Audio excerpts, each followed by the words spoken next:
Hi, welcome to the channel. If this is your first time here, welcome. For those of you who are returning, welcome back, welcome back, welcome back to this voyage of the Enterprise with Tonae Star. We're going to do it a little bit differently today. I will not be on camera, and I've already pulled the messages from the Earth Magic deck. As you can see, we have ocean with ebb and flow for your current situation. And in position two, we have stone people with vigilance for what it is that your subconscious influence may be unaware of. The river is here with what you are aware of.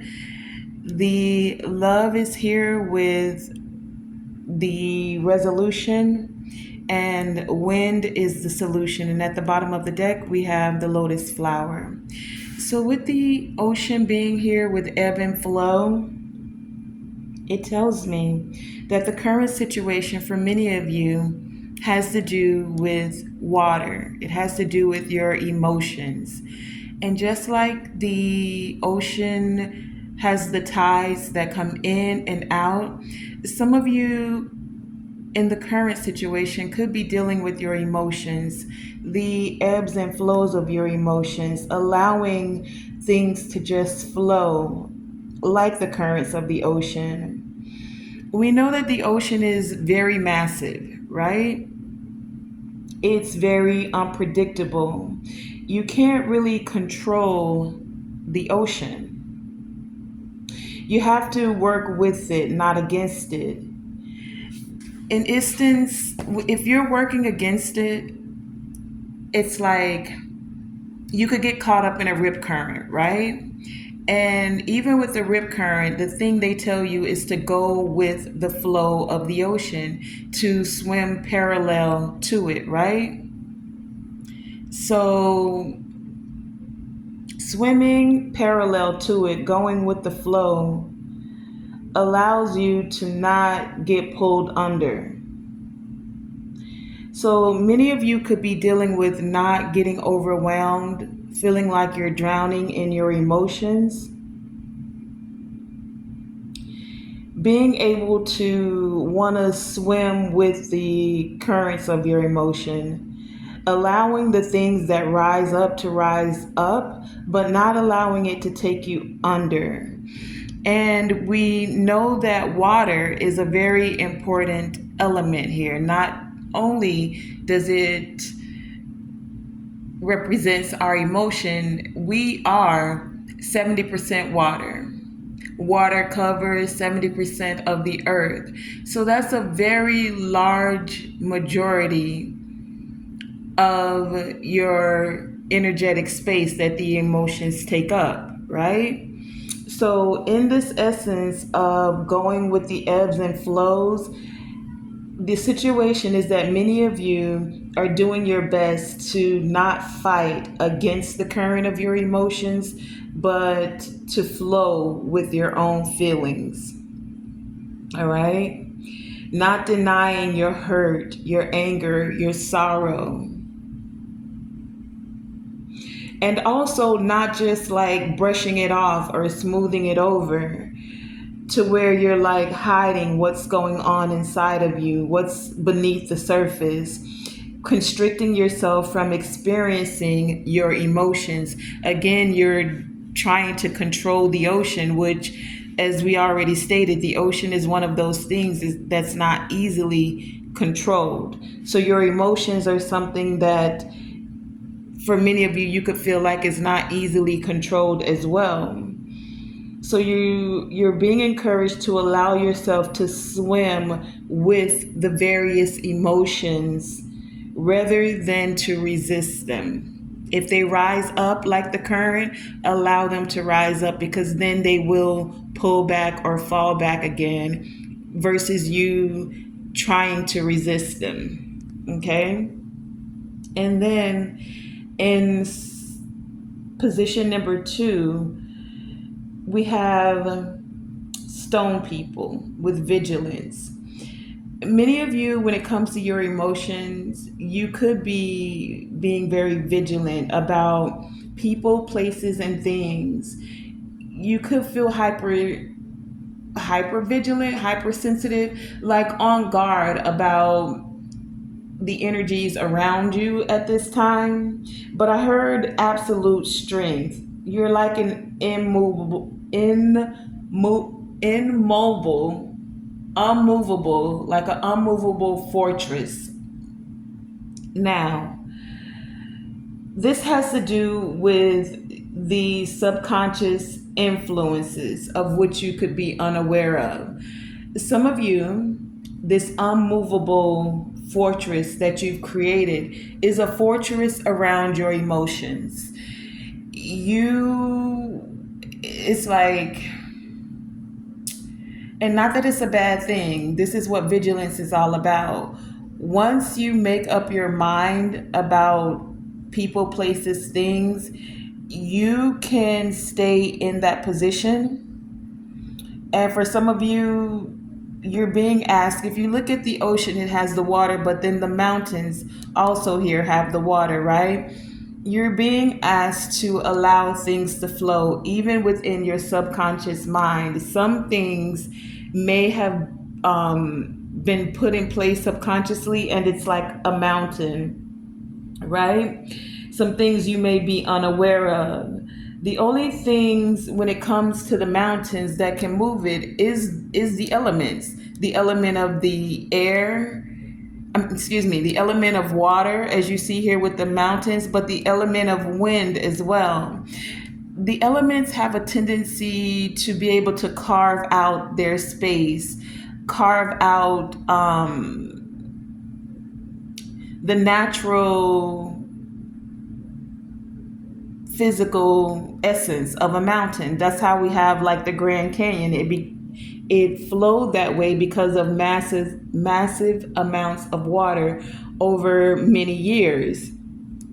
And so some of you, those elements are very prevalent right now, shaping your unmovable fortress, right? The sea, which represents the emotions, and the wind, which represents the mind, and then the fire, which represents your passion, are all things that can restructure the mountains that are in your subconscious mind. This is what could be subconsciously influencing you at this time. So when it comes to vigilance, you're being encouraged to remain vigilant at this time, but not in the essence of being fearful or not out of fear. The vigilant in this aspect is saying to you to open your mind, trust your intuition to the information as it's being presented to you. Information that's coming to you from your five senses, what you feel, what you hear, what you see, and those physical sensations, right? When you're, for some of you, it's even the thoughts, because it's the subconscious mind that you're being encouraged, like detached thoughts. Pay attention to like when you're daydreaming, when you're not focused. As you see, my camera keeps going in and out of focus. Even those thoughts to when you don't realize like you're having certain thoughts, pay attention to that. The vigilance here is asking you for two things. First, to follow your gut. Follow your gut feelings that are telling you to be weary about certain places, certain people, certain things. Many of you feel things in your gut first. They say the gut is like a second brain, a second mind. And we always hear people speaking of gut feelings. So this is a part of you being vigilant, not in the essence of being fearful, but when you get that feeling, pay close attention to it. That's the second thing. Pay close attention to. For some of you, there's an important opportunity that could present itself to you. This opportunity could enhance your life, but also the lives of others. So, with the vigilance here, it's asking you to maintain your vigilance of the clues around you, but also the clues inside of you. It's saying to sort out any conditions, any ways that you feel conditioned to respond. Like, okay, and this will go on an individual basis. So some people, they call it pushing your buttons. So some people will try to push your buttons to get you to react a certain way. Or for some of you, you've just been conditioned to brush things off, to not pay attention to when your gut is telling you something. At this time, vigilance is saying sort out any of those conditioned responses and pay attention to what feels instinctual, what's coming from your instincts. It's asking you to examine the situation with your heart, with your intuition, and with your mind in a harmony, right? In a harmonious and balanced way. Vigilance here is saying to detach, take a moment, breathe, and then you'll feel the best way to allow vigilance to serve you. It allows you to then stand firm like those mountains in your knowing and in your stature, like that mountain, right? It's very tall, very statuesque, okay? And then in the next position of the external, these are the external influences that you are aware of. So many of you, with the river being here and movement, again, we have 3 cards with the water, the ocean, the water that's transforming the mountains here, and the river with movement. So here we have very feisty moving water. Here it's very calm, and here it's moving, but in this instance with the picture, it's moving in a very calm, peaceful way. So with this river movement, what many of you are aware of, you're aware that there is movement. And the movement could feel slow at times, but if you allow to stay in the ebbs and flows, things will pick up. You never know with this bend here what's around the bend. The waters could become very feisty as you move around the bend there. So with this river movement, even if it's slow, it's still saying things are moving nonetheless. And for others of you, you're realizing that serenity and peace, just like in this mountain scene here, it looks very serene, very peaceful, is very present in your life. And for many of you, you're aware that you crave this serenity, this peacefulness to flow, not in just some aspects of your life, but you want it to flow in all aspects of your life. Okay? So that's what many of you are working on. You want peace to flow when it comes to your emotions, when it comes to your business, when it comes to the people that are around you. So you're doing your best to stay calm, peaceful in your emotions, but still not denying, being very vigilant about your emotions. You're not pushing things away, but you're also not moving in fear. So for many of you, this is asking you with the movement here to allow your emotions to move. Just like I said, you don't want to deny them. So you're not fighting or blocking the flow of the water, just because it's like life force energy. If you try to block the ocean or block the river, things build up. So you're not fighting or blocking the flow of your emotions, because that could leave you feeling spiritually void and disconnected from your emotional body, from your emotional self, and even from source, because you're not in tune with your emotions.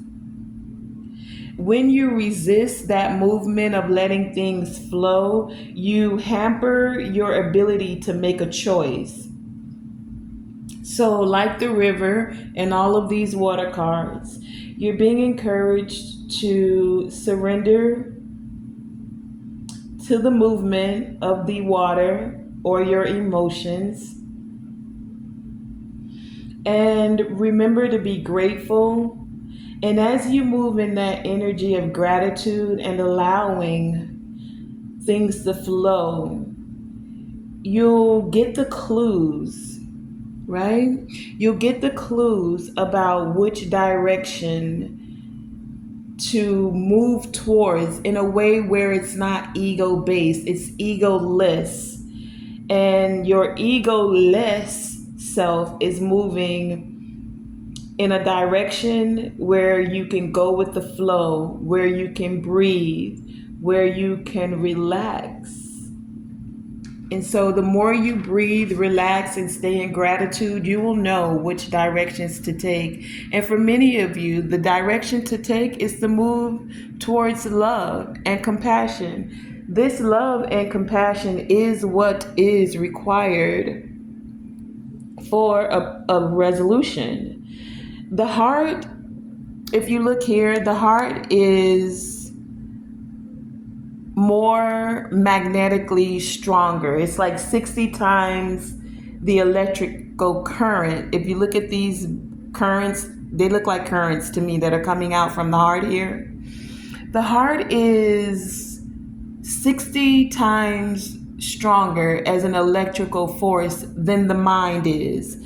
So the more you move in an energy of love and compassion, the ego,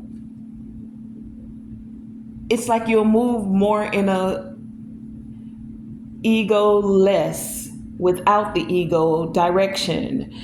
The ego deals more with your logic. It deals more with the brain, more than it does with the heart. And when we're in our mind and we're logical or over logical, our thinking patterns then can affect our feelings, which then present themselves into our reality. When you are more intentional about allowing your attention to focus more on love and compassion, you're then able to recognize the wounds. And these wounds stem from the illusion of us being separated from creator source energy, or God, as some would say, right?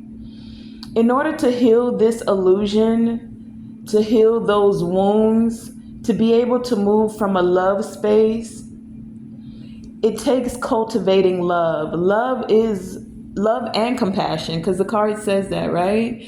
Love is considered one of the highest vibrations for a reason. So the more we cultivate love and compassion for every being on the planet, including yourself, it allows that vibration to grow, right? To send out more of that energy into the atmosphere. Now, don't get it wrong. Whenever we're thinking of love and compassion, this isn't about like unquestioned acceptance, right?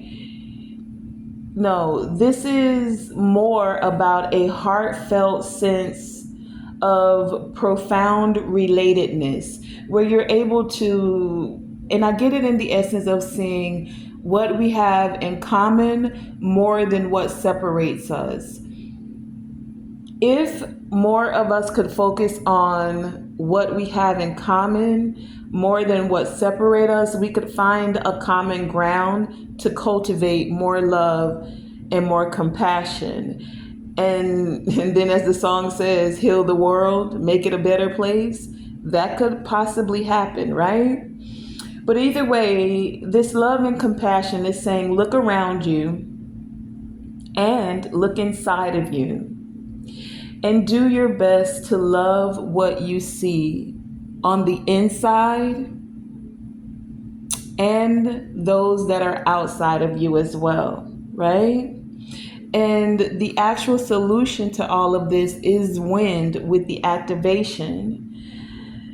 This wind is saying to not become stuck in one way of thinking, one way of being, or one way of feeling. The wind, as we know, is ever moving. It's ever moving, it's changing the shapes of the clouds, and we know the wind represents the mind. So when there is no movement in your thoughts, like you're thinking the same thing over and over for every situation, every person, instead of going with the flow, when there's no movement in your feelings, you've made up your mind about how you feel about a person, and even though change is one of the constants, you may feel that people can't change. When there's no movement of your energy, so when there's no movement of thoughts, of feelings, or energy, things can get and or feel stagnant or heavier. The thing about the wind is the world feels more alive when there is wind blowing. On a hot summer day, if you've ever gone out and caught that nice breeze, or even on a winter day, it's creating movement. So allow the movement of your mind, of your feelings, and of your energy. Allow it to activate flow. Allow it to activate movement. Allow it to activate the ebbs and flows.